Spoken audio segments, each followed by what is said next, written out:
तो आज की हमारी कहानी का नाम है राजा की पादुकाएं। सोचिए जरा, एक वचन, एक प्रॉमिस, उसकी कीमत क्या होती है? क्या वो एक पूरे साम्राज्य से भी बड़ा हो सकता है? इसका जवाब ढूंढने के लिए चलिए चलते हैं चित्रकूट के घने जंगलों में। यहां एक शाही परिवार एक बहुत ही दिल दहला देने वाली त्रासदी से गुजरने वाला है। देखिए, राम तो अपने वचन के कारण वनवास में हैं, पर तभी उनके भाई भरत एक बहुत बड़ी सेना लेकर वहां पहुंच जाते हैं और यहीं से एक ऐसे टकराव की नींव रखी जाती है जो सबकी किस्मत हमेशा के लिए बदलने वाला है। और बस यहीं से शुरू होता है हमारी कहानी का पहला और सबसे दर्दनाक हिस्सा, पिता की दुखद खबर। भरत का चेहरा दुख से उतरा हुआ था और उन्होंने राम को वो खबर दी जिसने उनकी दुनिया ही खत्म कर दी। उन्होंने बताया कि उनके पिता राजा दशरथ उनके जाने के गम में अब नहीं रहे। ये शब्द राम के लिए किसी बिजली के झटके से कम नहीं थे। वो राम जो हमेशा इतने शांत रहते थे, वो एक पल में ऐसे जमीन पर गिरे जैसे किसी ने कुल्हाड़ी से एक बड़ा सा पेड़ काट दिया हो। उनका दुख, उसकी कोई सीमा नहीं थी।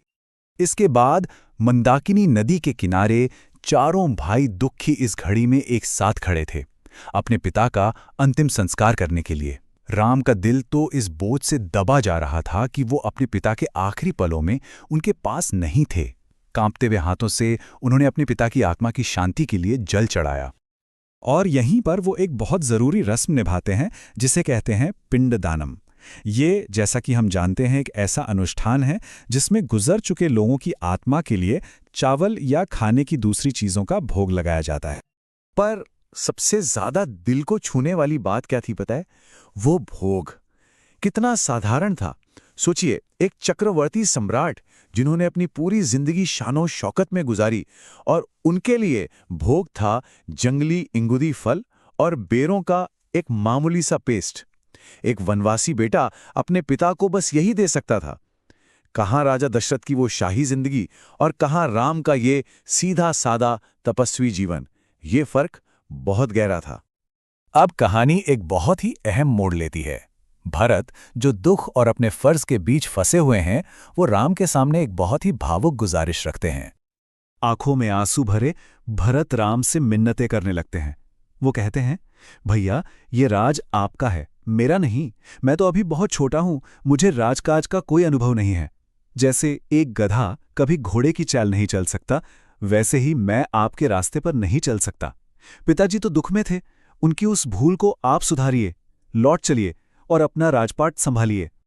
लेकिन राम का जो जवाब था ना, वो भावनाओं में बहकर नहीं दिया गया था। वो एक बहुत गहरे, एक अटूट सिद्धांत पर टिका था। एक ऐसा वचन जिसे तोड़ा नहीं जा सकता। अपने भाई को समझाने के लिए राम जिंदगी की सच्चाई पर एक गहरी बात कहते हैं। वो बड़े प्यार से समझाते हैं कि देखो, हर उठान का अंत ढलान में ही होता है, हर ऊंचाई का अंत पतन है, हर मिलन का अंत जुदाई है। वो कहते हैं कि अपने लोग तो नदी में बहते उन दो लकड़ी के लट्ठों की तरह हैं जो थोड़ी देर के लिए मिलते हैं और फिर अलग हो जाते हैं। और आखिर में हर जिंदगी का अंत मौत है, तो जो होना ही है उसका शोक क्यों करना। लेकिन इन सब आने जाने वाली चीजों के बीच एक चीज है जो हमेशा रहती है, वो है वचन। एक बार दे दिया तो वो हमेशा के लिए है। राम के लिए अपने पिता के वचन को पूरा करना उनका सत्य, उनका धर्म, बस यही एक चीज थी जो कभी खत्म नहीं हो सकती। जब राम अपनी बात पर अड़े रहे तो बाकी लोगों ने उन्हें अलग अलग तरीकों से मनाने की कोशिश की, और यहीं से शुरू हुई धर्म और कर्तव्य पर एक बहुत ही गहरी बहस। अब देखिए, एक तरफ थे ऋषि जाबाले। वो बहुत प्रैक्टिकल बात कर रहे थे। उनका कहना था कि भाई देखो, कोई परलोक नहीं होता, कोई भाग्य नहीं होता, ये रिश्ते नाते सब थोड़े समय के लिए हैं, जो सामने है उसे पकड़ो, यानी राज्य की ताकत। और दूसरी तरफ थे राम, जो धर्म की बात कर रहे थे। उनके लिए सत्य ही सबसे बड़ा कर्तव्य था। उनका मानना था कि राजा जो करता है प्रजा भी वही करती है, और धर्म को बनाए रखना ही दुनिया का आधार है। यहां तक कि उनके गुरु वशिष्ठ जी ने भी उन्हें परंपरा की याद दिलाई। उन्होंने कहा कि हमारे इक्ष्वाकु वंश में तो हमेशा से बड़ा बेटा ही राजा बनता आया है, लेकिन राम, वो टस से मस नहीं हुए। उन्होंने साफ कह दिया, पिता का आदेश ही सबसे ऊपर है। तो अब जब बात कहीं नहीं पहुंच रही थी, कोई रास्ता नहीं निकल रहा था, तब एक बहुत ही अनोखा, एक ऐसा हल सामने आया जिसके बारे में किसी ने सोचा भी नहीं था, और यहीं से कहानी अपने अंजाम तक पहुंचती है। भरत का दिल पूरी तरह टूट चुका था। उन्होंने एक आखिरी दांव चला, एक ऐसी चेतावनी दी जिसे सुनकर सब सन्न रह गए।